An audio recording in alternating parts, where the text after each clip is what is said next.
ঘুরতে কিন্তু বেরিয়ে পড়েছি। তো কোথায় গেলাম সঙ্গে থেকেও একটা জায়গা নয়, দুটো জায়গায় ঘুরতে গেছিলাম। এর সংহারকর্তা সেই কিন্তু ধ্বংসের কর্তা, তাকে না দেখলে হয়? আজ তাকে দর্শন করাবো। তোমরা একবার শুধু দেখো বন্ধুরা, কত সুন্দর। তো এই জায়গাটা কোথায় বলো তো?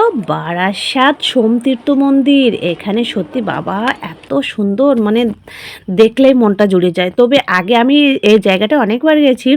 আগে যখন গেছিলাম তখন ওই যে বাবার মাথায় ওখানে গঙ্গা প্রবাহিত হতো, লাইটিং ছিল, মানে প্রচণ্ড সুন্দর ছিল। এখন জানি না রিপেয়ার হচ্ছে কিনা, অনেকদিন পর গেছি, একটু সময় ছিলাম, জানি না।